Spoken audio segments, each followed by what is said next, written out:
Oh, what's going on, everybody?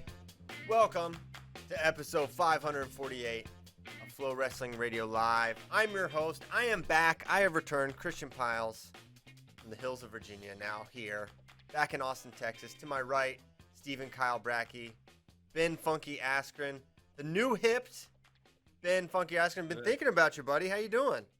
Well, I was really new hips last week. I was really struggling. I'm starting to feel quite a bit better. I actually coached my first practice last night. I obviously had crutches, and I sat down in a chair once in a while. I can't like be up vertical the whole time.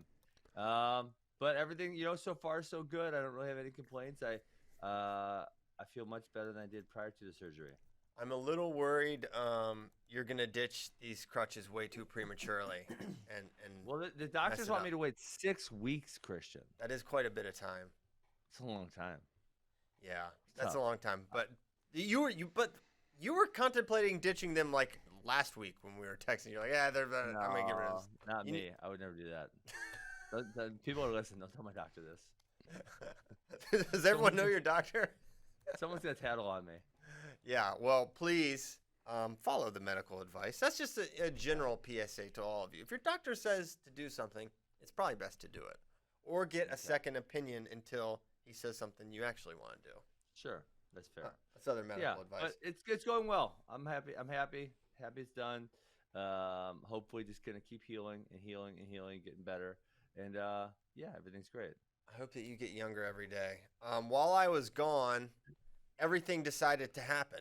Mm-hmm. Nothing happened from basically March on, and then everything happened. What happened last week? Well, for Dayton, Shane Van Ness, the rest of the Beat the Streets card got announced, with Yanni Kinchikashvili being the headliner there. So all kinds of fire. And, man, the Dayton stuff is so... I interviewed... So I was in Chapel Hill yesterday with Tony Ramos because he's. I got some questions for you, bro. Oh, for me? Did Tony Ramos actually train jiu-jitsu? That's what I want to know. I watched him. He did a full practice. He trains jiu-jitsu. But has this been happening for the last year, or is it just like since he signed the bout agreement? I think he was doing it prior a little bit, and then he signed the match. Now he's really into it. He's going for a little bit. Does that mean like once a week or what? No, he was doing, I don't know, 3-4 times a week, I think. Okay. He was training. Decent amount. Okay. We'll see. We will see. Yeah. I'm very interested to see what happens there because I'm worried for my man Tony. If he didn't really do jiu-jitsu, I mean, listen, if Tony dedicated a couple years to jiu-jitsu, he's fine, right? He'll do great. I don't know if he'll beat Nicky Ryan, but it'll be a good match. If Tony just decided to do this on a whim, this is not going to be good for him. We'll find out. He says he's been messing around with jiu-jitsu since high school. But, as he had that dedicated, focused training, I don't know. We'll see. He believes he can win. He says he wouldn't do it if he didn't think he could win. It's a good interview. I always enjoy talking with Tony and catching up with him. Well, we ran the gamut of topics, and we were talking about 57, just the weight class, his old weight, and kind of how he saw it. And we talked a little about Dayton, and then went a little bit deeper and discussed, his suspension and everything, his overall thoughts. And I had Tony gave his thoughts on Dayton? Mm-hmm. Really? What did he say? He said a lot. So he has a lot. He really likes Dayton. He kind of feels he feels similar to how I feel. Like, kind of has a hard time thinking Dayton would knowingly do this. Just knowing Dayton, like he knows Dayton, and that's what I tweeted, and that's what I feel. Like you never. It's not like Dayton and I are best friends, but I've known him for a while and know. You can kind of tell what someone's about and what guys aren't about. And Dayton. Well, I'm having a tough time. I feel the same way, Christian. But then what about that whack ass excuse stuff? Well, here I'm trying to get there. I'd love to. Okay, sorry. So you know what? I've gotten yelled at before for being too impatient. Have you ever heard that? Yeah. I mean, we have plenty of time here. So my initial thoughts are basically, all right. I I agree with John Smith. Dayton Fix would never knowingly do something like this, right?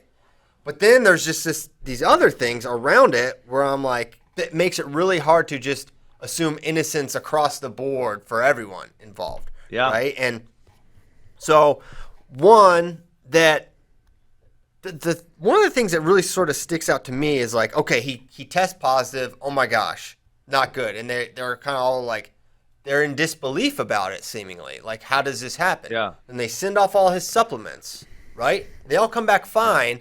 And it feels like then at that point, they have this revelation, oh, Derek has been his father has been taking Ostarine. Yeah. Which, one, I was like, why would he take Ostarine? Yes. That was a question I had. And two, the other thing that is not good about it, or that makes you swing the other way, is like Ostarine would definitely help someone like Dayton, a lightweight trying to stay strong, right? Obi Blanc tested positive for this exact thing. Obi Blanc also maintained his absolute innocence in that he didn't intend to do it. And Obi Blanc, you want to talk about another guy where you're like, yeah, you love him. He's awesome. Obi Blanc, a cheater? It just doesn't make sense, right? Dayton Fix, a cheater. It doesn't make any sense. But while that doesn't make sense, the explanation maybe makes less sense, right? Yes. And, and then Chris Perry's name, I was like, why is Chris Perry in this? Why did they put Chris Perry's name in? Why couldn't he say a buddy? Why are you putting his name in the streets? So I overall, I swung back and forth on this, but I reached the conclusions that USADA did with way less information, obviously. But I believe Dayton, and I believe that he wouldn't knowingly do this. And I'll say I'm glad that his suspension worked out the way that it did, and that he's not going to be denied an opportunity to make the Olympic team, and we'll see what happens from it. But, man, some aspects of it. And also another thing is like the whole idea of, okay, there was Ostarine placed in a bottle, which was placed in a fridge, and he just took a couple gulps. And the fact that the dosage was so low kind of maps to that. But on the other hand, it's like, this is a banned substance. Ostarine is not, I don't know all the things you could test positive for that would seem like sort of small. But Ostarine is a thing you have to jump through hoops to get. You cannot easily acquire it. And it's a known banned substance. So you would assume an extra level of caution and precaution would be taken for something like that, right? And for Derek and that family are so, it's such a dedicated family, and it's so important to them. You would think there would be there would be preventative measures put into place to make sure just a casual grabbing of a bottle wouldn't cause your son to potentially have to. I mean, if coronavirus doesn't happen, he is not on the Olympic team under any circumstances. There happened to be a global pandemic that bought him time, but the idea that would be jeopardized by them is so crazy to me, right? That would happen. Yeah. So I think everyone should read the USADA thing. I think it was interesting, and I'm glad it's over for Dayton, because this has been hanging over his head. What? We heard it right before the Iowa-Oklahoma State duel. That was when we heard it, right? Yeah, we were like, oh, he may come out or something. And it was, he tested positive, and then, basically seemed like a lot of people knew about it, not just us, but nothing was really said. And so you can imagine that hanging over him, right, has been a weight. So hopefully this is just a one-time thing, never happens again. He's extra careful, and let's have the full strength 57 kilogram bracket. I don't want any. I want all the horses in there, because it's gonna be the talk of the Olympic trials, and that's gonna be saying something. And also, when I talked with Tony, I asked, I was like, "What's your read on it?" I really didn't expect him to give me an opinion on who he thought would win. I'd be like, "Oh, well, it depends on but No, he thinks it'll be Dayton, right? He thinks Dayton will be the Really? guy. He picked Dayton over Spencer and Thomas Gilman? And Vito and Suriano and Gross and Cologne and Well, the top three. Yeah. It's notable why I said those. Number one, those are the top three. Number two, those are both former Hawkeyes. He himself is a former Hawkeye. I know there was some heat when he left, but you would think that, there would still be like those, some of his heartstrings are still tied to the Hawkeyes in some way, shape, or form. Maybe, or maybe it's the opposite. Maybe it's the reverse effect, right? Yeah. So I'm not entirely sure, and it's really tough to say, and we'll talk about 57 for another couple months as we wait for it to find out. But I thought it was interesting that was his pick. Not that any pick is particularly surprising. I think Gilman is a good pick. I think Spencer is probably my pick right now, but Dayton obviously is another one of the three in the mix, and the guy that was on the team. So. Interesting stuff. Christian, last week when this did happen, we were talking about, why Derek Fix would be taking it. And I said, listen, I just recently saw that, that Pyle's family shirt off photo. And I accused the Pyle's family of taking Osterade. Well, I am flattered. What did you say for yourself? I can't speak for Katie, but I am 100% clean. I don't know about that. I'm not on. I used to do all kinds of stupid supplements like creatine, all that crap, and lots of protein. I don't do any. I just eat food and drink water. I don't do anything else. So yeah. Take my blood. Let me. I just started watching that. I know you said you're a big fan of, and it makes me curious about your shirt. Does your shirt have anything to do with The Wire? Yeah. So this is season 1. Bubbles puts the red hat on the Yeah, I just started watching. Yep. That's what this shirt's from. I just got it. Oh, nice. How many Wire shirts do you have now? So don't ruin it for us. I have quite a few. What was your question? Oh, I said I'm on episode 3, so don't tell me what happened or nothing. I won't, and I couldn't, and it's I'm excited for you to go on this journey. Don't give up. Don't give up. A lot of people don't like season 2, but there's multiple seasons. I didn't even know this. How many seasons are there? 5 seasons. There's 5? Yes. Damn. Yeah, season 2 is great. It's an amazing show. It's the best. Okay. Got it. I didn't know what I got myself into. 5 seasons. That's a lot of TV watching.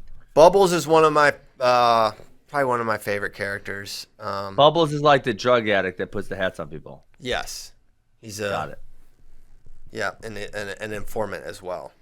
Got it. His story is very wild throughout. Someone reminded me in the Facebook chat. JD did offer to start taking Osterine last week. JD. Well, I'm sure that he actually would do that. He was very serious. I have no doubt that he's serious. 2, JD is apparently, well, you can tell by looking at him he's strong, but apparently he is very, very strong. So he went to jiu-jitsu and did like a no-gi practice, and I forget, someone said that's like the strongest kid they've ever wrestled, ever gone against. That's funny. I mean, he's got that Iowa power. Yeah, so we could get him on Osterine, but I think I can't advise that. I don't think it's necessary, but I'm sure it would help. Just to see what happens. It's like Icarus. Just see what happens. The guy started taking it just to see what would happen. So should we do a film about his Osterine usage? Yeah. Yeah.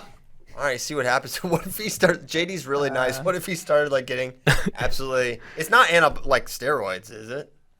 I think it is. Supposedly, it's safer. Safe steroids. Wow. Yeah, it doesn't do as much damage to your body.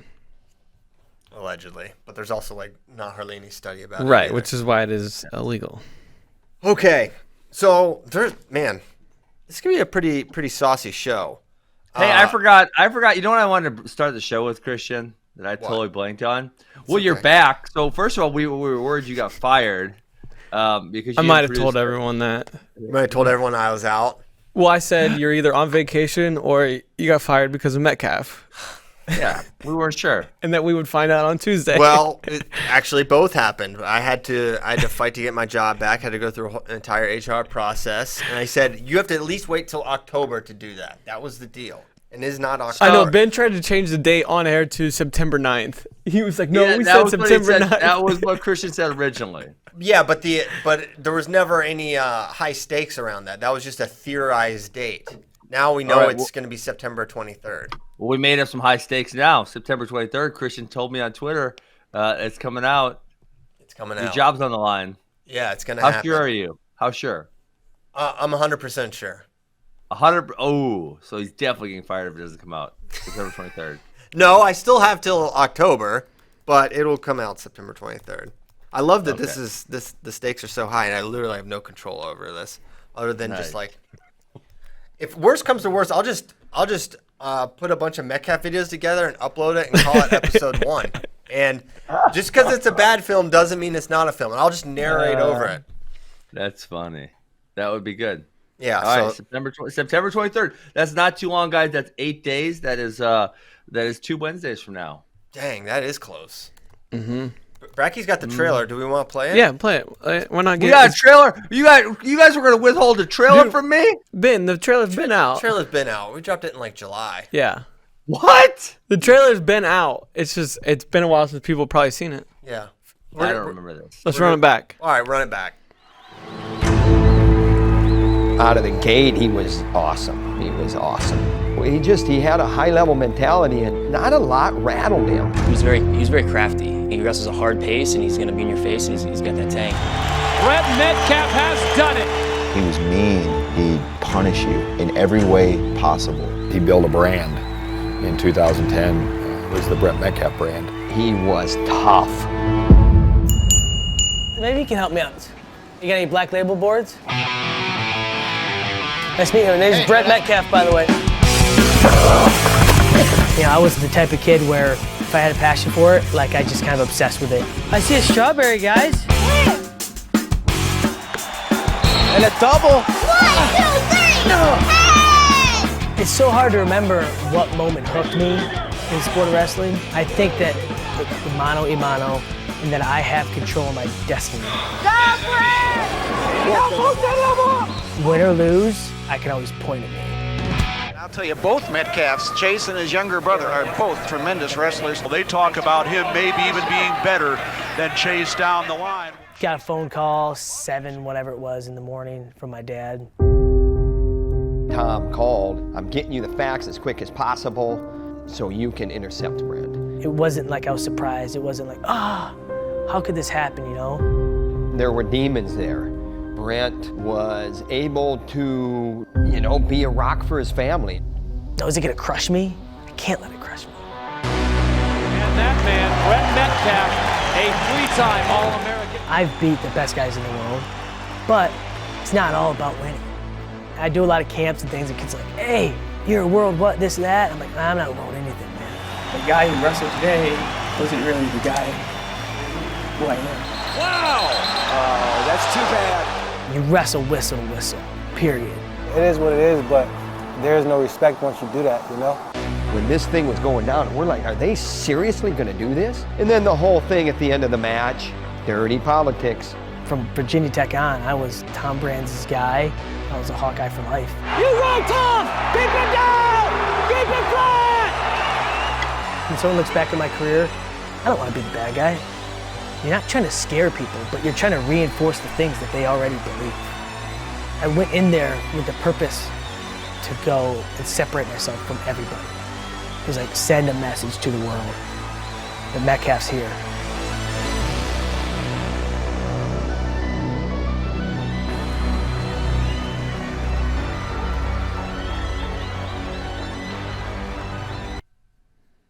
Boom. Nice. September 23rd. Allegedly. I forget who told me allegedly. I forget who told me this, but like, during that run at Iowa when they won 3 in a row, and Brent was the man. Someone said, obviously Iowa is just notorious for, really they go hard. Their practices are really difficult. And, even going back to the Gable days, talk about different guys breaking along the way. Some Olympic champions, world champions, NCAA champions. Everyone kind of has that. And I forget who it was. Daggone it. But they said Brent was the one guy they never saw break. Like, didn't happen. Damn. Never. Isn't that crazy? Yeah. That trailer, I feel like, kind of went. There was a lot of different angles, all in the one trailer, and I almost don't like it. Kind of don't know which way to feel about it because there's his brother angle, there's the Iowa angle, and then he's at Iowa State, and then they talk about kind of becoming short at Worlds a little bit. So there's like within that one trailer, there's so many different things. So I'm kind of curious. And the Virginia Tech dynamic too. Yeah, and that also. So it's kind of and the Caldwell shove. It's just and the call. There's so many storylines all within the same freaking trailer, right? Yeah, he's packed a lot of life in his seriously. Yeah. I mean, that was a lot of storylines right there, like all within one trailer. So I'm very curious. Now I want to see the thing in the movie, and I want to see what path it follows, or kind of how it weaves it all together. It's gonna be an episode thing too, right? Like, I think there's 2 episodes. Okay. So. All right. Well, I'm excited. I mean, that was probably. He was the biggest personality of a generation, I would say. Yes. Right, the one right after me, for sure. For sure he was. Mm-hmm. In the Dan Dennis Flow film, I think it is, he's talking about, like, going back to what CP was talking about, Metcalf in practice. He talks about how he wanted to go hard not because he was scared of the coaches. He was scared of Metcalf. He was like, Brent would just kick dudes out of practice. Like, if you weren't working hard, you were gone. Like, dude. I mean, that's what you want, though, as a coach. That's like, you can't get better leadership than that. Like, it just has a different effect coming from an athlete than it does from the coach. If you can have the athlete that acts like the coach, that there's nothing better for your program. And I'm rewatching The Last Dance, and that was Jordan did a lot of that stuff. Like, he was. His teammates were intimidated by him. The one, I think it was Bill Cartwright, was like, I never saw any emotions from him other than anger and frustration. And then because this was after he won his first championship, when he was really emotional and crying with his dad, and he's like, I never saw that side of him because all he showed us was anger and intensity and like, so that's interesting. That's interesting, and that's definitely something that helped the Bulls, and I'm sure it helped Iowa. Cause listen to how Dan Dennis talks about it. Yeah. Did you ever do that? Did you ever like say, "Hey"? Yeah. Oh, absolutely. I mean, yeah. I mean, I feel like I was. I don't want to praise myself too much, but I feel like he did a good job leading Missouri, and I feel like, Smith let me have not have the reins, but right, it was like another coach in the room. He did let me teach some scrambling when I was my senior year, and everyone was kind of figuring out that it was clicking. In the preseason, he let me have 1 or 2 days a week where we just kind of went over stuff. But yeah, I mean, in any organization that really has success, the leadership within the athletic group and the leadership within the coaching staff sees very eye to eye, and it's a very symbiotic relationship where they get along and they're pushing in the same direction. Obviously, if it's opposite, right? If the leadership within the athletes and the leadership within the coaching, if they're antagonistic, that's going to be really negative for the program, and it's going to be a tough place because within the team, there's going to be a lot of guys who feel kind of drawn to both sides, and it's going to be tough for them. Agreed. So I mean, right at Buffalo Gap, Christian, you probably had at least a couple of years where there was one senior who was just awesome. Like, he's like, Christian, what do I need? How do I help? And did those type of things for you. And it probably made your job so much easier. Yeah, I mean, these kids, they ended up, knowing more and being better than me, so that I would lean on them for instruction on certain areas and definitely for leadership. Yeah, absolutely. There are guys like that, and having that it's super important to not be there's something about having different voices and not just have the same voice giving the same message time and time again. It's like, no matter how effective or true the words are, it's just something about it coming from a different thing, right? Yeah, 100%. Okay. I can't believe how much Buffalo Gap wrestling talk there is on this show. I freaking love it. I think because we end up talking about coaching a lot. Yeah, we both coach dynasties. I think it just comes up organically. So, what do you think about? Let's stay at 65 kg. I watched this Pico interview you guys put up.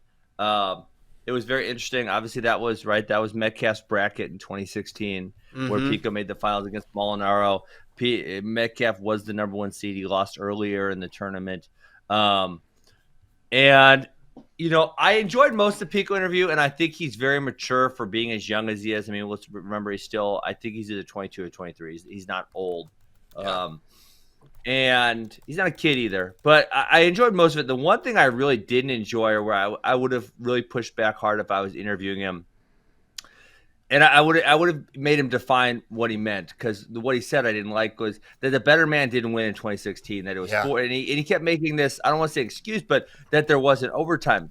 But and my pushback would have been, but Aaron, it's not like there was a rule that just changed, and right, because in my career, say in 2005, there was I can't remember if it was 4-5 or 5-6, 1 or 2 years, right? It was like normal rules, right? 2 3-minute periods, and then all of a sudden it changes to 2 3-minute periods. So someone who was wrestling at that time period would say, well, just last year I was wrestling on this other rule set. But Pico had the same rule set since, I want to say either 2011 or 2012 was the same rule set all the way through 2016, relatively close with no huge discrepancies, at least the ending, right, where the tie goes to the criteria. Yeah. And he, said, well, it's 4-4. It should have went to overtime. Well, no, that's, I don't like that either, but that's what the rules are. And you knew the rules going into the competition. Yeah, it actually really surprised me when I got to that part. I was like, whoa. He said, I was the better guy. I'm the better guy. I should have went. And, kind of based on what is my question. Because at that point, you're 1 match apiece and you're tied. And on the other hand, it's like, obviously, Aaron is going to think, well, maybe not obviously, but I can see a lot of competitors just thinking they were the better guy on things they lost. But those thoughts, I think what I'll say is those thoughts coming out are what's surprising. Not that a guy at his caliber would think it, just that I think a lot of guys, a lot of competitors in wrestling especially, pass everything through a filter, a coach speak filter, right? Where they say, I wasn't good enough, that I didn't do enough. I just think he actually stepped up and gave actual candid thoughts about what he believed. Whether he should believe it or not are 2 separate things, but at least it's not a guy that says the same thing. Yeah, that's true. But most of it, Christian, he had a lot of self-awareness. For example, in the same segment, he was saying, well, Valentin Kalika told me to practice for headlock defense, and I ignored him. I didn't do it. I was stubborn, and that was why I lost. Like, there's a guy who has self-awareness who's taking responsibility for the reasons why he lost the match. But then, in the same segment, he's saying, well, but I was, the better man didn't win. And it's like, I had losses in the last year, and it's like, well, listen, do I think I would win if I get to replay those a bunch of times? Yeah, of course I do, right? But guess what? That ain't reality. I don't get to replay it. It happened. It's over. It's done. And I freaking lost. Yeah. And that's just what happened. That's the rule set. We agreed to rule set. I knew what the rules are. It's not like we went into the match and then all of a sudden you changed the rules, or there was one of these, Kerry McCoy situations where he wins the match and then later they pull him back and they're like, nah, actually you didn't win. Right? It wasn't like that happened. No, not at all. So I will say that's surprising, but those two went back and forth, I believe, throughout their career. I think they split at the Farrell in 2015, and then obviously there at the trials there's a very close 2 out of 3 between Pico and Molinaro. But go ahead. Yeah, well, the other thing is Molinaro wasn't Molinaro before that day. I mean, Molinaro was, and this is what people he wasn't the same guy prior to that he was after that. Something happened that day. Greg Molinaro was a 9 seed going into the 2016 Olympic trials. No one in their right mind picked him to make the team that day. He made the team that day. He wrestled really well representing America after that. And then he really kind of challenged to be on the team for the next handful of years. And that wasn't happening prior to that day. So the Pico before that day and the Pico that day and after are 2 different people.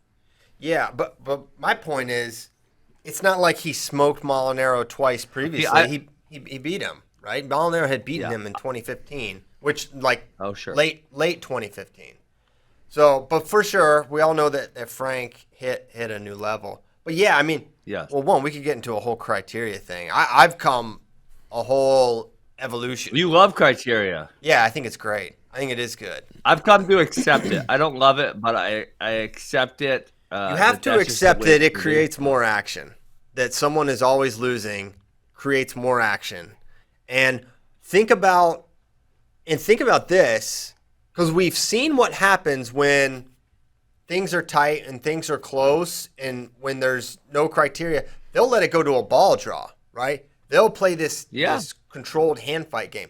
So you almost have to have that thing built in, because we saw years of the tactics that were employed, and maybe if that group was always fighting for points, it wouldn't have made that change. But now, if you're thinking from a fan perspective, I do think, on the one hand, I'm a diehard, right? I love this. I think about wrestling all the time, and I know the criteria kind of always, like, just because you know the criteria. But for a new fan, it is a huge. I think it's a huge hurdle, right? Because that is something that is going to be a barrier. But I think for me, it's I've come around to it. I think I wrote an article. One of my first articles at Flow when I got here was about criteria, how stupid it was. And I had, I think, Coach Slay and Kale. Because I think Kale was critical of criteria, so I think I emailed him and he sent me some answers back. Maybe I can find it, but I've definitely come the full evolution now. But yeah, I'm team criteria. But yeah, Pico, you know the rules. Yeah, it's not like no one snuck it by you. Yeah, so I would say as a competitor, I definitely was more anti-rule, right? Anti-tiebreaker. As a fan, I get it, because there's a fight. We know right at the end of that 6 minutes, we know who's going to win and we know who's going to lose, and there's nothing else to it. Which that adds some urgency. It adds a sense of finality to it, and that's a positive for sure. But as a competitor, I did not like it, because it was like, if where I didn't like it even more was in the 2-minute periods, because it's such a short segment of wrestling that it's like, how many things can actually happen within 2 minutes. And and the answer is not that many, right? So you're going to end up with a lot of ties as opposed to a 6-minute time window, right? There's a lot more things that could happen. So it's probably less likely to happen. I guess I'm coming around, especially as a fan, because I don't compete all that frequently anymore, if at all. And but as a competitor, did not like it at all. Yeah, I'm sure not.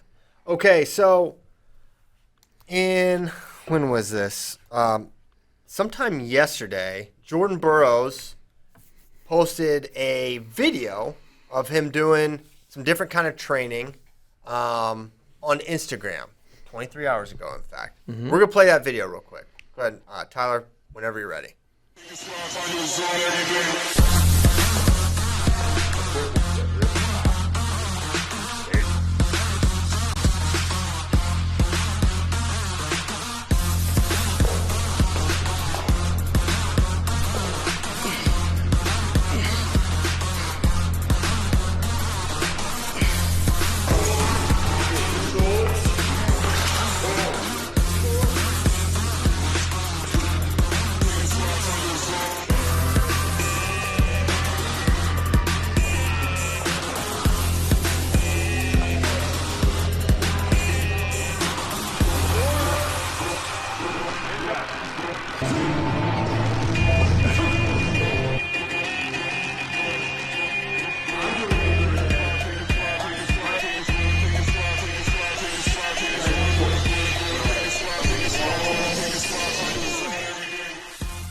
So, initial thoughts. One, Jordan looks to be in pretty freaking good shape right now. Yep. But has he ever in his life looked to not be in good shape, though? Very good question. The answer is no. I've never seen a time where I'm like, man, Jordan looks really strong and in great shape right now. So that's a good point. I saw this stuff out of order, right?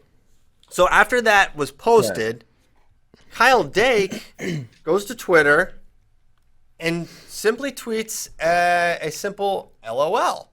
So I saw that first. I was like, what is this in reference to?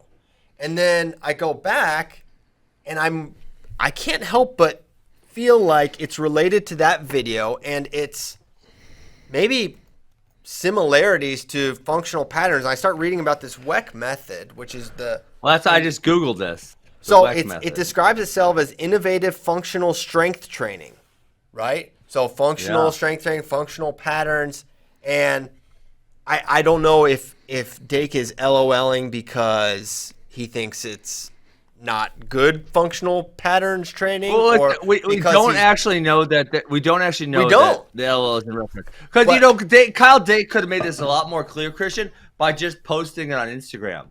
I don't think right. I mean, the video was posted on Instagram, and the tweet was made on Twitter, which leads a lot of confusion here. I'm not saying that's what he meant, but I'm not confused at all about this. It is somehow related to, in reference to this. I am. He could confirm. Me too. I think there's just, I don't see any other reason for him to tweet this. He put it on Twitter because that's where he wanted people to see it. I think that's where he kind of is. Why didn't Burroughs also post this to Twitter? Because you can use the same content twice. Burroughs should. You can, but then we really know. Well, no, is Dake kind of like Dake's on Instagram? Yeah, the social media influencer kind of code is like you don't do a lot of overlapping your same post, because then there's like really no point to follow. Why not? That's stupid. I don't know. Yes, you do. You use. I mean, listen. If you want to consider me an influencer, you use it. You use the same content as much as possible, because then that means you do less work. I don't know, Ben. I'm not sure if you're a good source. You know what mine is, that it does great for me. People get so mad at me, but it does really well. The metrics show this, Christian. I take a screenshot of my tweet and then I just put it on Instagram. Yeah, and it does great. People are like, "You're so lazy. Why don't you do a new?" I don't need to do a new post, bro. I'm just gonna screenshot this. I'm gonna slide that shit over, and we're golden. Like, it's so simple. So why didn't Jordan? Listen, Jordan should go ahead and post this on Twitter also.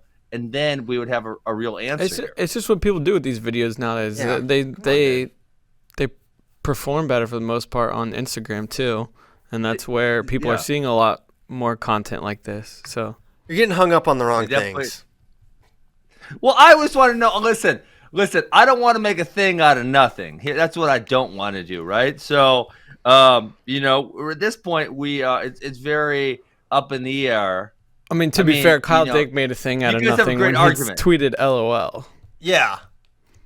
You don't but tweet. Maybe he was like talking to his friend or something. Ben, stop. Ben. Ben is Mr. This is annoying me now, Ben. Ben is Mr. Come on, bro. You know it was this. You know it was that. And now here he's just like remarkably cynical. Remarkably like naive. I'm texting Kyle Dake. I'm the naive one, Ben. Ask him. I'm going to do some real investigative reporting. I DM and I'm going to ask him Kyle. what his LOL was. What'd he say? He didn't hit me back. What a dick. I'm going to text him right now. It was only... to be fair, it was like not even an hour ago. So... Okay. I'm going to see. I'm going to text him. Yeah, I helped him with some Bitcoin stuff a little while back. So, he owes me one response at least. Okay, so wow, Tyler found my criteria article. That's funny, but the title: "Let Common Sense Prevail: Eliminate Criteria, Implement OT." Wow! Oh my gosh! Wow, you're a flip flopper. You're a flip flopper. You are canceled. I'm canceled. I'm done now. So. One, I think this stuff is interesting for a number of levels, because this is clearly Jordan training differently than we've seen him before. I remember watching workout. He's doing pull-ups with chains, and he's doing, squats and various, what we would consider probably conventional workouts. So is this a new kind of chapter in his training? Is it him kind of almost like exploring new avenues? Is he starting to think a little bit differently about how he trains? Did somehow Kyle Dake incept something into his brain? Well, that's what I was gonna say. Dake came on the show and was like, "Keep training the way you are, man," and was almost he basically dared him to change how he trains, right? But my thing is Jordan Burroughs.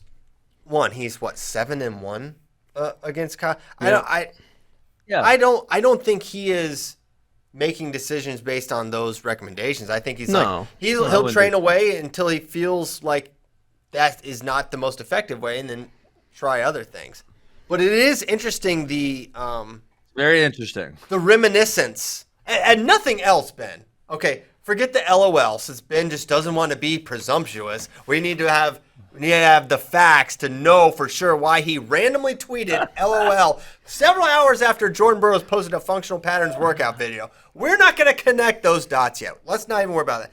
But it is interesting that he is doing something that is similar to functional patterns, right? A workout that seems to resemble something that Dake is so known for, right?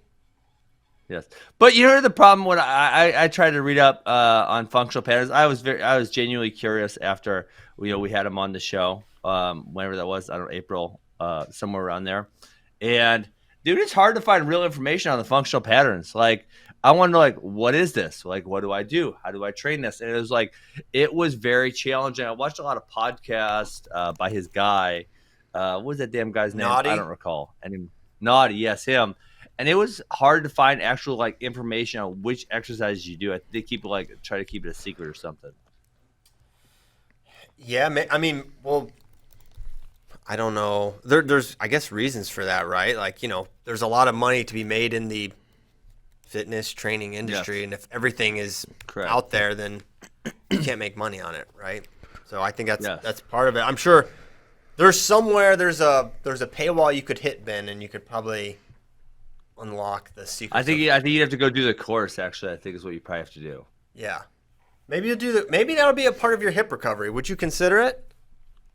I mean, I could do 80. I'm gonna ride the bike a little bit, and that's kind of all I could do for quite a while here. There's no. They want you to do no real. I think it's nothing over 50 pounds for the first year. I mean, obviously, if you were seated or something, you could, but not standing up. Pretty crazy. That is crazy.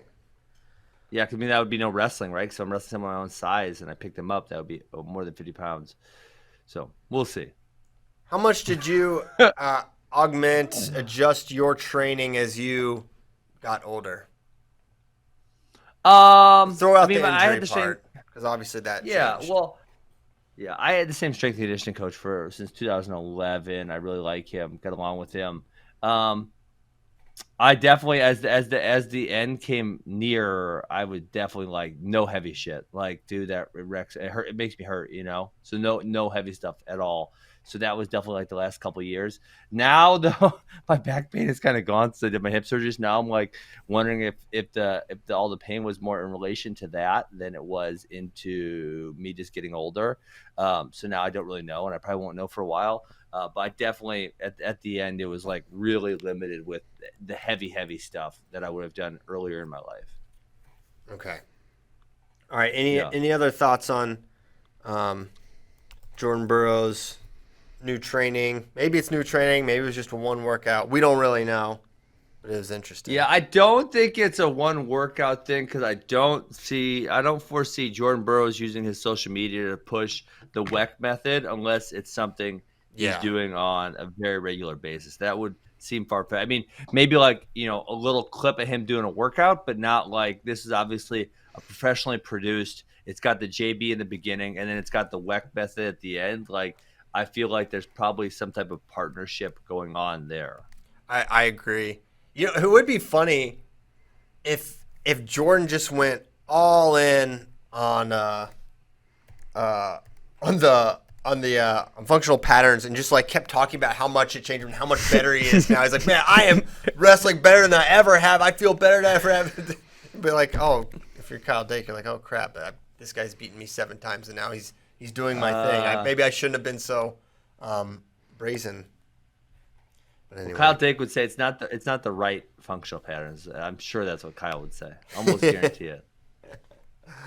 Oh wow. But this little ball thingy, I don't know if Tyler can show a picture of this. The RMT club looks really similar to some of the stuff that Dake uses. Yeah, he's always swinging random. I don't understand it. What are those things they're called? What are they called? Kettlebells? No, they're not kettlebells. No, it's not a kettlebell. They're hammers. but not hammers. Yeah, it's like a club-looking thing. Yeah. Anywho, hey, breaking news from Coach Kevin Dresser. Just an FYI, the Metcalfs are scheduled to have their 4th child and first daughter on September 23rd. What are the odds? Boom! Wow. Perfect. See? I had a plan all along, guys. You guys were not trusting me. I said we have to align this with the birth. It's not that easy. But yeah, how exciting is that? And I also love that the Metcalf children. Metcalf had 3 kids. I didn't either. I thought he had 2. And also, I love that they just run around in oversized singlets all day. That is exactly how I expected Brent Metcalf's children. I also like that they just picked a pepper out of the garden and just the one child just started eating it. Savages. That was perfect. They're going to be, those kids are going to be beasts for sure. That's really cool. Okay, where to next? There's some other. We talked about the Pico interview a little bit. He talked a lot about Mike interviewed Zaheed and Pico. Well, we can talk about Zaheed. We can talk about Zaheed. Well, hold on. With Pico, the other thing he said that was kind of crazy to me, and I'm going to say, prove it. Go ahead and prove it before we want to say it. He said he's gotten better at wrestling since he's been off. And listen, okay, I'm not going to tell you you're wrong. I'm going to say prove it. You were, inches away from, seconds away from making an Olympic team. And now you're alleging that you got better. Prove it. Let's see it. Enter the tournament. Why don't you double dog dare him? Aaron Pico live on FloWrestling Radio Live. I double dog dare you to enter the 2021 Olympic trials. So, Christian, do you think there's any chance he'll wrestle? I think there's no chance he will wrestle. He didn't say no, though. I just don't. Dude, I would love it, obviously, but I think he had no intentions of doing 2020, right? Seemingly. There's Seemingly. Nothing to indicate he was trying to do so. I don't know what would change. Okay, he just won a fight. At what point in the interview yesterday did he say, I'm not going to wrestle in 2021? But he had also probably never said, I'm not going to wrestle in 2020 either. And he didn't, right? But did he have it? Was there? I mean, there was an interview. Mike Mal said, what did Mike Mal say? Are you going to wrestle? And I think he said, well, I'm not going to say no, or I would need to have the right training camp, or he said, I would need to have the right training camp while he's at the training camp that he wants to be at, which I found to be kind of funny. Also, was he going to go 74? He can't. There's no way he could do 65 day of. Day of. There's no. I would think that I would also agree with you. There's no way. He said 70 would be his perfect weight class. Yeah, that probably would be a perfect weight. I feel like he'd be like James Green at 65. Could maybe physically make the weight, but could he recover that quickly? No, I don't think so. It was cool hearing about the Monster Garage days and just how hard those dudes were training and how good they were. And just a lot of reverence for Ruben Valencia and the coaching job he had done. So, man, I would love to see him return to the mat. But Ben, it's I'm sure you probably experienced this, maybe or maybe not. I don't know because you were at such a high level. But when you're not training to compete and you're just kind of rolling around the room, you kind of you get a little bit better. Maybe you're coaching, maybe you're doing stuff, and you find yourself maybe you're not competition ready as good, but you find yourself making some jumps and stuff like that. Did you ever experience that? Well, I think it's kind of disillusioned because you might feel that, right? But it's with the level, the pinnacle of the level I reach, how many guys in America can actually go with me? And the answer is only a couple, right? So if I'm wrestling anyone in that next tier, my moves are going to work. I'm going to feel good about it. Yeah, I'm going to do well against them, and I'm going to feel good. I'm going to feel good about myself. But the truth of the matter is, I got better than say 6th in the United States. So if I did take 6th in the United States, that would be pretty good considering the fact that I'm not training and I'm older.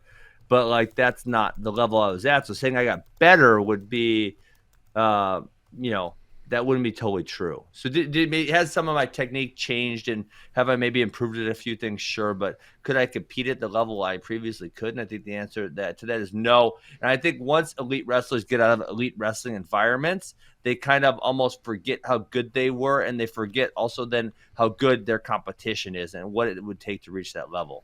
Yeah, that's a good point.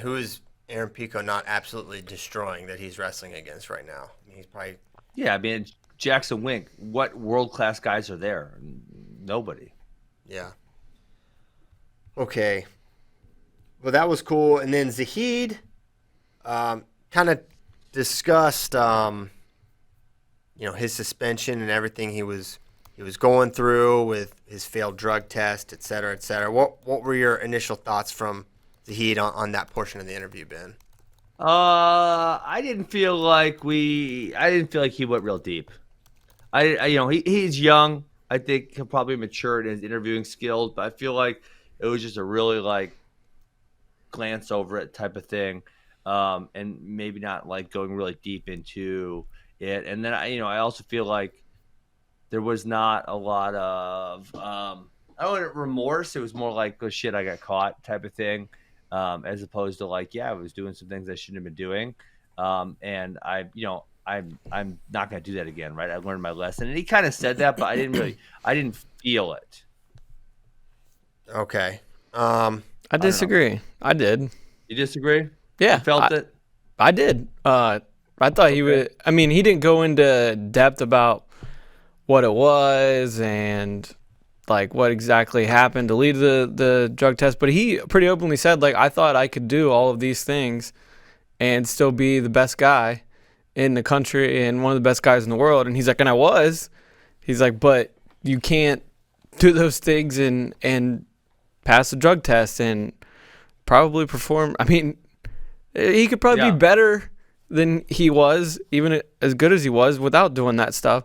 And then I thought it was pretty interesting to hear him say that he would just like go on runs when he got pissed off, almost like punishing himself. When he would just sit there and start thinking about it, he would just go work out as much as he could. And I don't know. I thought he came across as pretty genuine about changing how he's living his life, and he's engaged to be married.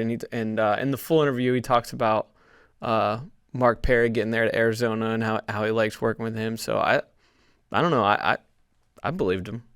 Yeah, I mean, he probably doesn't have a ton of experience talking about something like this. He's probably highly embarrassed that it happened, right? So there's going to be, and he also knows, hey, people are going to listen to this. So I'm sure you want to do I feel like he owned it. There wasn't any like diffusion of responsibility elsewhere. It was like, yeah, thought I could do this. This is not good. Shouldn't have done it, kind of thing. Yeah. So I appreciated that. I wasn't sure if he would be willing to talk about it at this point, so I applaud him for discussing it. And maybe as time goes on, he'll talk a little more in depth about it. Like I would be curious to know, when did this kind of start? When did you start kind of having this more wild lifestyle that you were doing? And how did it start strong and you just maintain it, or start with a little thing here and a little thing there, and then all of a sudden you're making some really reckless life choices? I'd be curious to know about that. And also as someone, for him trying to change his lifestyle, what kind of, was it that easy to just be like, oh, I got caught, I'll just stop doing that now? Because typically that's not how and the it fact works. that he brought, hold on, and the other one that, he brought up I got engaged. Well, I mean, you didn't meet a girl in 2 months and get engaged, so it's like, well, you probably were dating her prior to you getting popped for whatever you got popped for, and so, like, you were probably living that wild lifestyle while you were dating her. So does you just because you got engaged means everything's changed? Like, I don't think that's what he meant. I think what he meant was, I think what he meant was, he's like, obviously he was dating her before all this stuff happened and while he was doing this stuff. But I think what he meant was, like, I got engaged and I want to have just like a normal life with my future wife, and I just want to have everything buttoned up and live a clean, right life. I didn't think him just saying he was engaged like fixed everything. Yeah, I think there's a level of stability there that I think he sees in that, and something to aspire to. And there is something, when you're on your own versus when you have a family and someone else that's going to be depending on you. It'll adjust your choices. I'm not caping up for Zaheed like he's this completely. I'm just taking his words for what they are, right? And saying, man, he seemed contrite to me, and I'm hopeful that's the end of it, right? But I don't think it's as simple as just flipping a switch and being like, okay, I don't do drugs anymore, right? I don't think it's that simple. Yeah, I don't think it's that simple. But yeah, so we'll see. I mean, maybe listen. Maybe I've read things wrong before. Maybe I read it wrong. Maybe he is sincere. Maybe he's changed. I don't spend time with him on a regular basis, so it'll be hard for me to know for sure.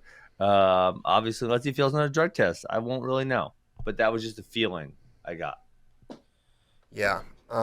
Obviously, we're rooting for him to stay on the path and reach his full wrestling potential because he's, Okay, Zaheed versus Bo Nickel, who wins? Man. I'm taking Zaheed.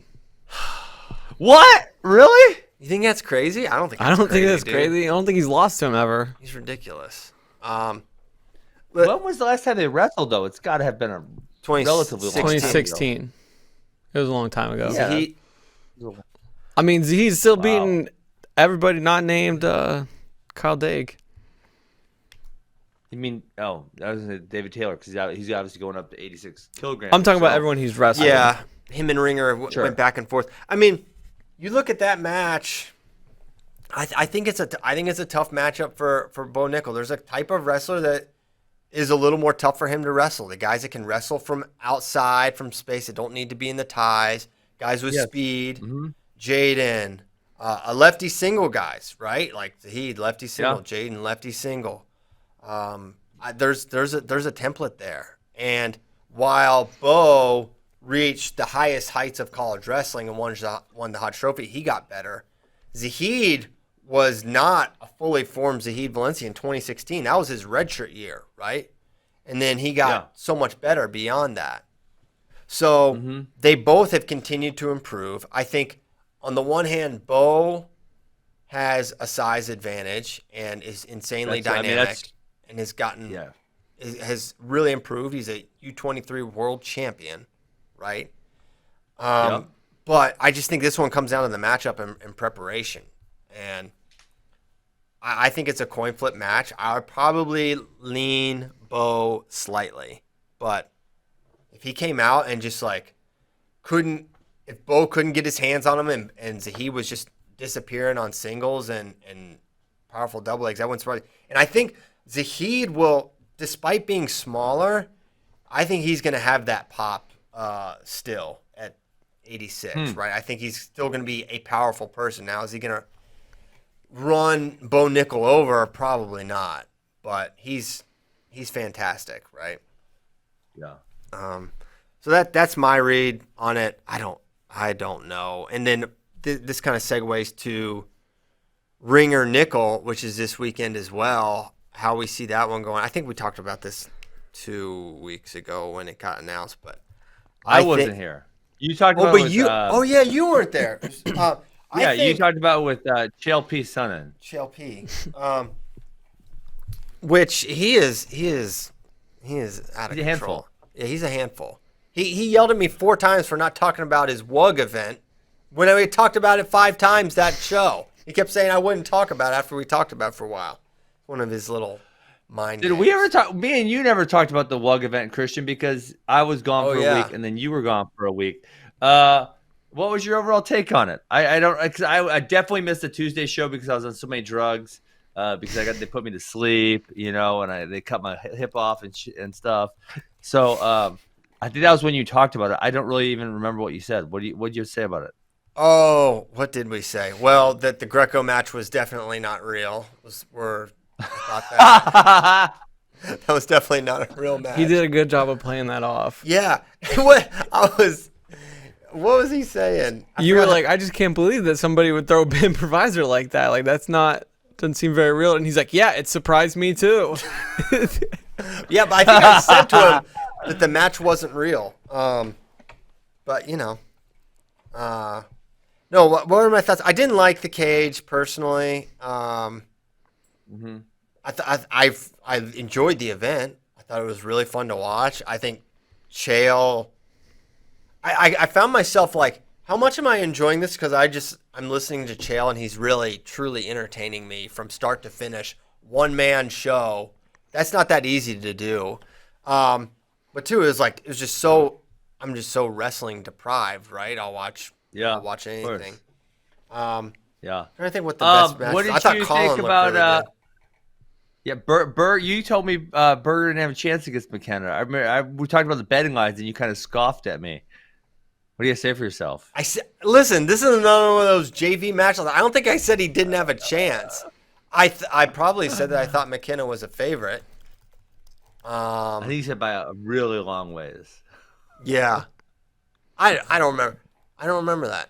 I don't remember. We I remember have thinking Tyler. I should have Tyler like what I'm gonna try to pick on Christian about, and then have Tyler pull up the old clips and so we can see if I remember correctly or if I'm way off. Yeah, it would. I think it would hurt because I think a lot. You take the second cousins of what I said and say that these were my words, but they're really just approximations. But yeah, I did think McKenna's freestyle experience would win out, and I thought he would get that gut wrench on the edge, but the edge is not like the edge in freestyle. The edge is a cage, and you can't. There's a cage. You can't gut people. I thought Berger did look really good. Yeah, but the other thing was Berger has been, and it is why that the size discrepancy. Berger has been wrestling up at 74, and McKenna had been out at 65, and that's a fairly large gap.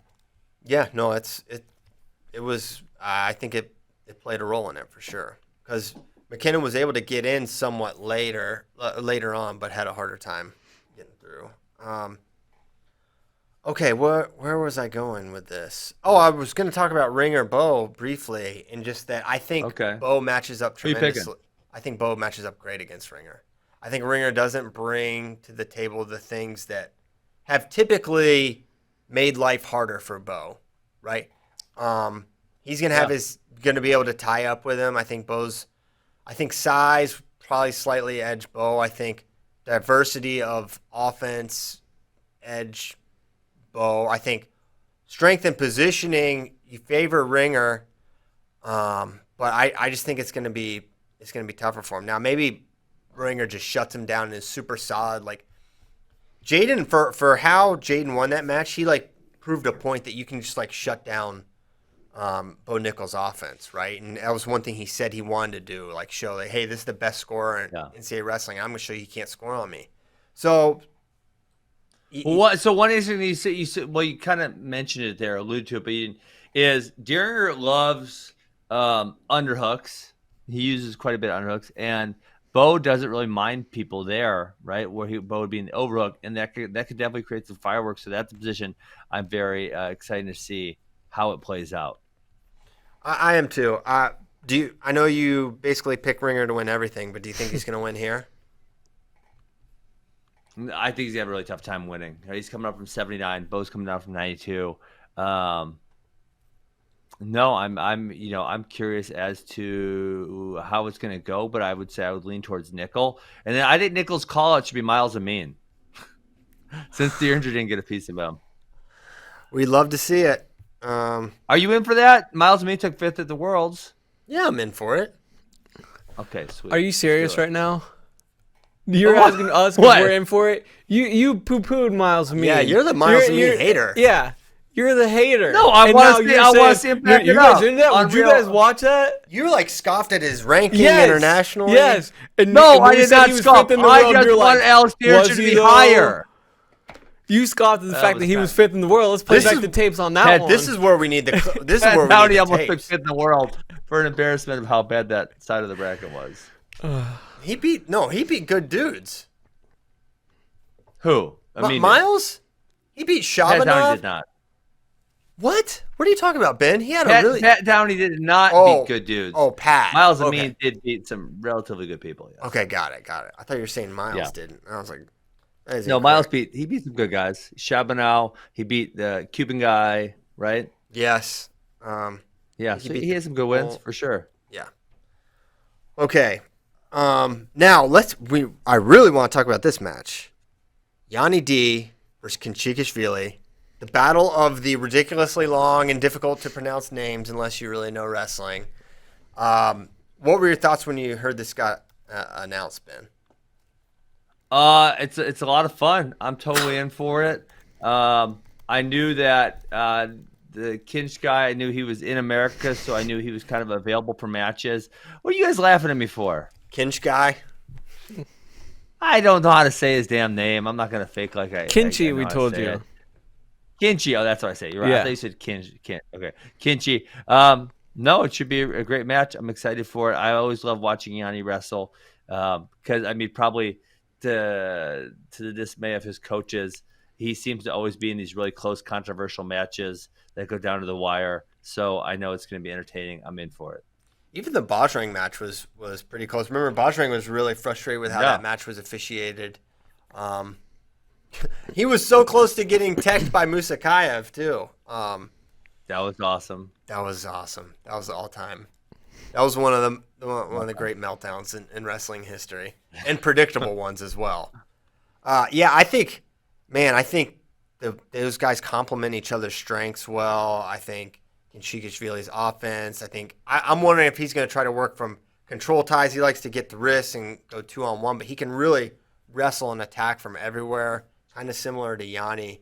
I'm curious who's going to initiate the action. Is Yanni going to let it come to him, or is he going to fire off some elbow control, leg attacks, and go to work? Because they're both really effective from both situations, when they're being attacked and when they attack.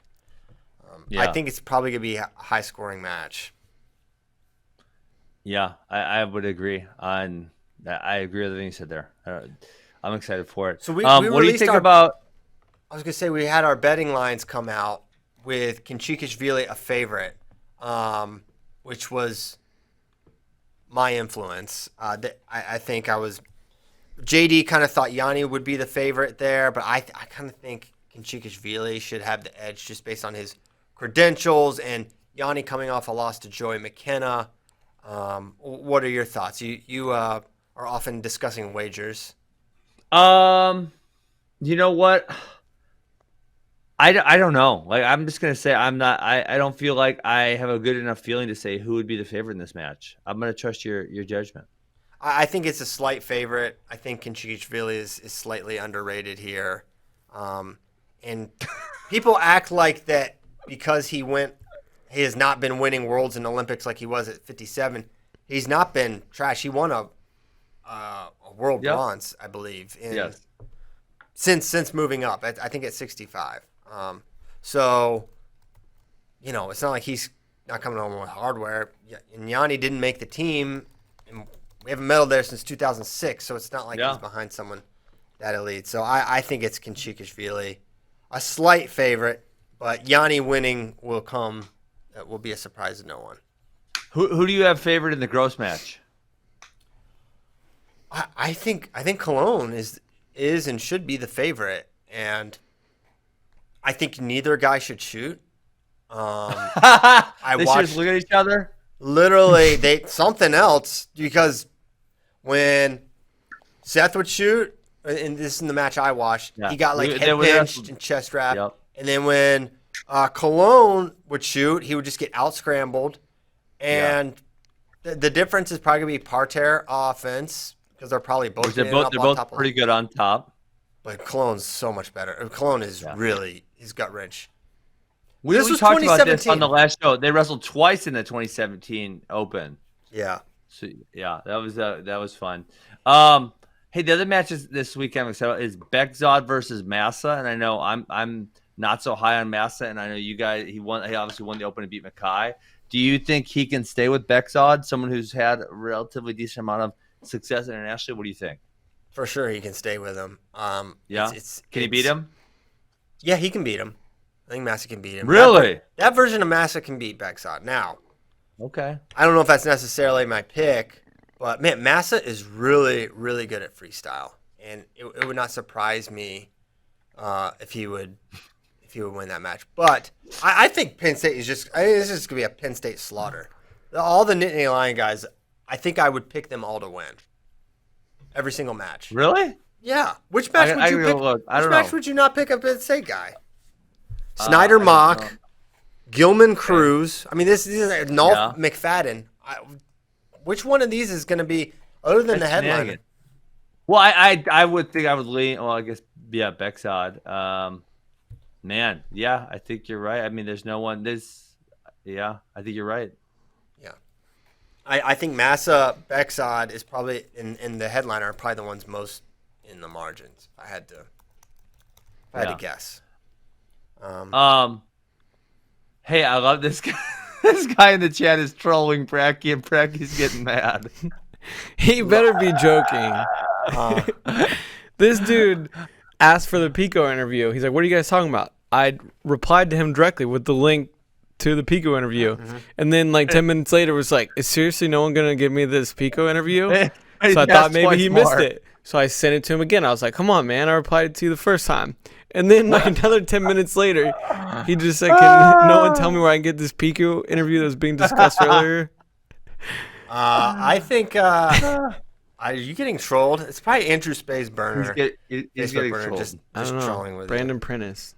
Brandon? Hey, if you're trolling Bracky, keep going, dude. Ask for the link one more time. The other thing I want to bring up, this is directly for Kyle Bracky. It appears as though Big Ten Wrestling is going to be back. I'm sorry, Big Ten. Sorry, Big Ten football. What do you think about that, Kyle Bracky? It's amazing. It's awesome. I'm glad they're finally coming to their senses. You were stupid in the first place. The people are literally saying, the athletic directors and the administrators are like, well, what changed? And they're like, things are drastically different from where they were. Not. Where Dude, they were in Wisconsin, Wisconsin has 2 dorms. Okay, this is Wisconsin has 2 dorms locked down. Like they're not supposed. The kids are not supposed to leave their rooms. Allegedly, they like deliver food service to them and shit. But they're like in their dorms, like totally locked down. Which I don't even know how that's constitutional. I'm out of here, guys. I'm not staying in your dorm. This is ridiculous. In their defense, I think they mean more along the lines of testing, like the antigen testing, where it's going to be like the Pac-12 and the Big 12 are entering in agreements with these companies for those 15-minute tests that they're going to start implementing daily. So I think they're meaning along the testing guidelines like that. Okay. But you should have just waited, like all the other conferences did, and Michigan is still reporting like 0 cases. Iowa, across their entire athletic department, the other day released a thing. They had like 20 cases, and that was their team. No. That was like the entire athletic department. They did like 700 tests, and they released it like 27 cases. With these positive test rates or positive test cases that are going up, it's kind of annoying because it's one of those things where if you just test everyone, you're going to get some positives, and so like. I think they tested at University of Madison. I think they tested 25,000 people. Oh my gracious. No, the case amounts are going to go up because if you test that many people, it's just going to happen. Yeah. Now, when would they start? Did I hear Thanksgiving? Potentially earlier. Okay. Potentially late October. But here's the thing: they're not going to be able to like align their season so that there's if they start late October, they might be able to do it. Oh my gosh. What if? What, just have like an 8-week season or something? Shorter season, and then, but what I was getting to was the playoff. Right. College, you might have to move it back a few weeks, but you won't. Now, what they won't have is like the flexibility that like the SEC and the Big 12 and some of these schools have worked into their schedules. If like Virginia Tech that was supposed to be this weekend got postponed, so but there's other open dates. Throughout the Big Ten. Virginia and Virginia Tech? Yes. They were going to play in the first week? Yes. What? That's unconstitutional. Did you know this? I thought you're a Virginia guy. I am. That's crazy. They always play at the end of the year. Well, they had to rearrange schedules so that they could make it work where if one game got postponed, they could move it to this week. And there's a lot of moving parts to the schedules this year instead of just playing like these rivalry games last week. Dang. Yeah, because the other thing that obviously happened over our break or since we did our last show that's relevant, Iowa, University of Iowa dropped some athletic programs, and University of Minnesota just had to do the same. They dropped track and field and maybe men's gymnastics or something. I think, and it's just indoor, outdoor track, men's tennis, men's gymnastics. Yeah, and so it's just becoming more and more evident that these athletic departments are having trouble making the budget. So, listen, it's not you, Big Ten, you ain't doing the football season because things are different. You're doing the football season because you realize how broke as a joke you are, and you don't want to drop all your programs. How about that? Catch me outside, Big Ten football leadership. Okay. But it also does not help the Big Ten leadership that the premier coaches in that conference, Ryan Day and Jim Harbaugh and James Franklin, have been very outspoken about how they do not agree with this. Yeah, that doesn't help at all. So strange. It's so strange that, the Big 12, the ACC, the SEC, all those schools are very, they're similar with a similar purpose. But how could they reach such drastically different conclusions? I guess it's unprecedented times, but it's surprising. And I mean, the other conferences, they're not going off without hitches. The Big 12 has had games postponed. Now, a few of those were for their opponents who weren't in the Big 12. The ACC, though, has had a few postponed, and kids are missing games for contact tracing or positive tests. But those commissioners knew that was going to happen when they went into the season, and they were like, we'll just figure it out as we go. And they feel safe enough about their athletes that they can do this, and the athletes want to do it. So, other things, Super 32 not happening in North Carolina. They're looking to move it. Yes. I don't know where, but it's not going to be in Greensboro. So that will. That's interesting because obviously, like the Midwest now is having kind of a little bit of an uptick in cases. It doesn't seem like anyone is doing all that much about it, but there is a slight uptick. So the preseason nationals is going to be Iowa, and it would seem like a relatively safe place to move the event, but now who knows? I don't know. Yeah, maybe Wisconsin's pretty safe. They should just move it to here. Yeah, well, we've had a lot of positive cases, but I think it's because they're testing all the college students. You're trying to get everything to Wisconsin. Well, I got a bunch of guys coming in this weekend to Wisconsin. They got the club duels in Wisconsin, so yeah, that's nice. Nick Suriano to wrestle for Rutgers if there's a season this year. Where'd that happen? That didn't happen. I think it's just true. Just book it. Yeah. I thought you were literally reading like a news article or something. Because we Kyle and I talked about this last week. He's on the roster, good to go, enrolled in classes. Yes, could be very very spicy 133. I don't think other weights are an option for Nick. I think 33 is the goal. Okay. So that means Sammy the Bull redshirt or 25. Man, he's big. I think he's too. I don't think he can make 25. I don't either. Although, you know what? I don't think so. The problem is you can't other than just doing a simulated match and weigh-in, you can't go to an open, see how you feel at 25. It's there's going to be 8 duels in Big Ten. So it's yes, you have to figure it out. Want to do a couple questions before we go? We're actually going to go almost the full length. We had a lot to talk about. Oh, you didn't? Do you want to shed some words on Shane Van Ness? Yeah. Oh yeah. Man, I was thinking about that. Well, one, we kind of all figured that's where he was going, right? So not a huge surprise there. Two, they are starting to have a really scary nucleus again. Whereas the last couple of years, it's they're gonna have some really good guys. Now it's they're gonna have multiple years of Bo and Brooks, Starocki. I think Shane Van Ness is going to be one of those guys where we look back on for a multiple NCAA finals, multiple NCAA champion. I think he's that pedigree of an athlete. I think he's that pedigree of a dude, and I think he's not going to be alone. And I think we're starting to see that next generation of scary Penn State. Kirk Fleet's not going anywhere. Alex Facundo, Robbie Howard. They have that nucleus again that's going to be scary in a couple of years, and I think it's going to be another run for Penn State. I think it's setting up well for them, and when you get the best guys and they're good kids, it's going to go well for you. And you can always say that with every recruit, you can always say, well, they've got to do it, and it's a different thing at high school. But when you're talking about Penn State and their track record, you almost are foolish to not assume success with these guys. And that's the way I look at it. And I think they're set up for another dominant run in a couple of years. And it may not be that way next year, right? But the years after that, and how are they going to balance the lineup? I'm not sure how it's going to work with 49 or 41 with Bo and those, but it is going to work. They're going to have the flexibility to do whatever. Yeah.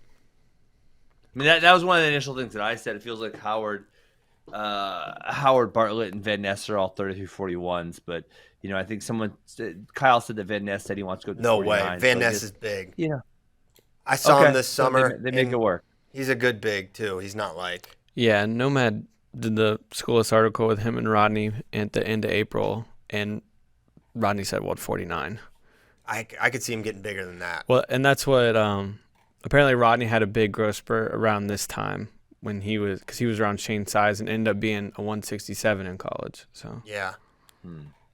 He's just got so much. I mean, I think his skill level's really high, but more than anything, I feel like his pace and tank and athleticism are like he could be one of those perfect storm kind of wrestlers. So they're gonna be really good. Yeah. The country has their work cut out for them because they are going to be really talented. And we see what happens when that happens. Skilled. You say tomato. I say talent. All right, couple questions. This is a good. I'm curious about this. I need to find out. Joseph Floyd. I don't know about Etchemindia's citizenship status, but how do you think he stacks up against the field at 65? I'm assuming he means domestically.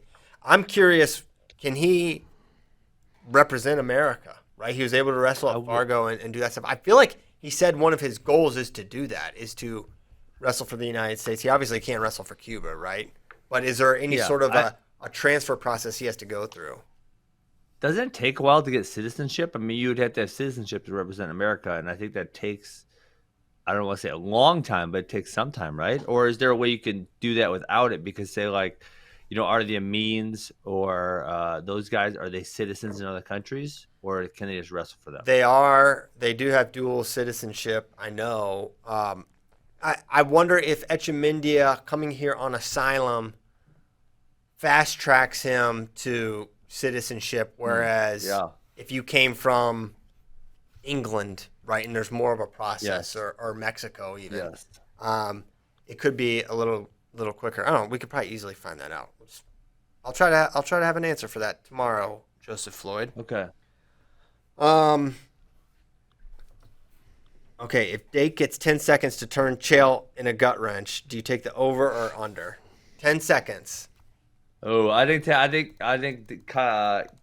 Chael can make it 10 seconds. Really? Now remember, this whole thing like is 16. He starts with a lock. Oh, he starts with a lock. Yeah, well, that was one of Chael's. Then Dake turns him. I think so too. Yeah. But would you turn him? Yes, especially if I get a lock. That's the deal. He says you get to start with the lock. Oh, then it's over. It's over? Yeah, this man's never had his ribs squeezed like this. I'll crush him like a bug. All right, so next year we have to do this. I didn't know I actually got the lock. I was like, because for me it was gonna be, if I got a lock, I was gonna turn him. But if you give me the lock, then I'm gonna turn him. I didn't know if I'd be able, you can hand fight and kind of cheat a little bit in there. Yeah. When he's thick in here, so it might be hard to punch the arm underneath, and But if he gives me the lock, it's over. It's over. All right, Chael, you're going over. Sorry, buddy. All right, a couple more questions. All right, can you confirm this, Kyle? Gas Tank Gary really trained at a car dealership over the summer, and you aren't talking about it. I saw a clip about it. He it was on Twitter. I saw a little clip. He did some podcast. I'm sorry, I don't know which one it was, but he said maybe this Mad Awareness podcast, because that's who asked this question. Okay. It might have been then. I think he did say wherever he was training was in an old used car dealership that they just put mats down in. That's perfect. Nice. We didn't talk about the song that he has. Someone wrote a song about him. He's literally. What do you mean? Someone wrote a Gas Tank Gary song. I don't know this guy. Hang on. He's a folk hero the song now. Big Iron? The who's it by? Marty Robbins. No. You've heard it. But anyways, they wrote think about like how Weird Al would take like a popular song and change the words to it. They did that for a Gas Tank Gary song. Wow. His dad tweeted, I'm gonna ask for permission from his dad, and we're gonna play this song in FRL. Okay, yeah, maybe it'll be the new outro song. Yeah. What if? It's fire. Okay. John Kozak just said U23 Worlds are canceled. Oh yeah, our guy Timmy Hands. They are kind of broke that. No U23 Worlds. Big bummer. I don't know what that means for junior U23 trials or nationals. I know they want to do something, but I think I don't know if it's a venue issue or the state of Ohio issue or something, but we don't know if that's happening or when it's happening. That's why it's not on the. Supposedly the fate of senior worlds will be decided later this week. I don't think it bodes well if U23s are canceled. Yeah. No, I don't think so either. And Russia postponed their nationals, so I feel like that's right. Really? On the They just wall. had their junior trials though. Right. Yeah. Did the junior something They're weekend. definitively having juniors, I'm pretty sure. They've kind of said they're going to do that. In Serbia, I think, is where they will be. Okay. People want Pico versus Zane again. Someone said they want him on a flow card. Has been reached out to Pico to see interested in wrestling on a future card. I don't believe he got back to me. I think I messaged him on July 25th, and I think he was one of the few people that did not get back to me. Yeah, I would. Obviously, Penn State fans really want this match again to see what Zane could do. Obviously, the matchup was not great for Zane, and as Pico beat him 6 or 7 times, but Zane had never. It was before Zane ever won a national title, I believe. Yes. So it was definitely different level of Zane, right? But still, Zane was out. Not to say Zane wasn't absolutely outstanding at that point, but there was something about the matchup there, right? That Pico, but I don't know if they'll ever be the same size again. I think Zane is pretty. I think Zane could go up, right? Not probably be a 74, but I think Zane would. If 70 were an Olympic weight, I think Zane would be excited about that. I think that would probably be. And I bet for a pro match, Zane would meet him in the middle. Yeah. So For I don't know. Man, goals. I'd love to see it again. Yeah. Zane's only gotten better, but it was interesting just how well Pico seemingly matched up because as you watched it, I don't know if we probably ever talked about those matches because it's so many years ago, Ben, but what was it about Pico that was so tough for Zane? Both amazing hand fighters, I think right? it was I think that's it right there. I think Pico. I think Zane, I don't want to say reliant, but he wins the hand fight against everybody. And so when Pico was able to win the hand fight, it kind of, that he couldn't get anything really going. And Pico kind of just shut him down because he was able to control the hand fighting. Yeah. Yeah, maybe simple as that. Just a better hand fighter. Okay. Mm-hmm. All right. Well, I think we did it. It's good to be back. I missed doing the show. I considered being like, maybe I'll call in for a couple minutes. I was like, no, I shouldn't do that. I just shut up. Let those guys do it. Enjoy your vacation, Piles. Yeah. Stop trying to work. Yeah. Well, it's not work talking about freaking college wrestling news. So let's not get this confused with work. This is very fun. But yeah, we will go, but we'll be back. We'll be back tomorrow, which will be 1 week from Metcalf, and we are now 2 days from Beat the Streets. Yanni versus Kinchikashvili, Abel Stevenson versus Trent Hilger, other matches. Joe Colon versus Seth Gross, Jack Mueller versus Russell Ampar, Victoria Francis, Alexandria Glade. Russell Ampar, what happened to Vito? Vito got hurt. He got hurt. I can only assume he was. Why didn't we talk about? Let's talk about this tomorrow. Okay, we will. It's a deal. All right. Ampar in the mix. The pride of Abkhazia, I believe. Yep. Spade did a whole article on it because he loves Abkhazia. He loves Abkhazia. If we ever lose Spade, it's because he moved to Abkhazia to teach history or something. He knows more than the actual Abkhazians. Thanks so much, guys. Have a good Tuesday. Good to be back. Great week of wrestling coming up. How about that? Don't get to say that too often these days, but it's coming back. Be excited. Thank you guys so much. See you tomorrow. Peace.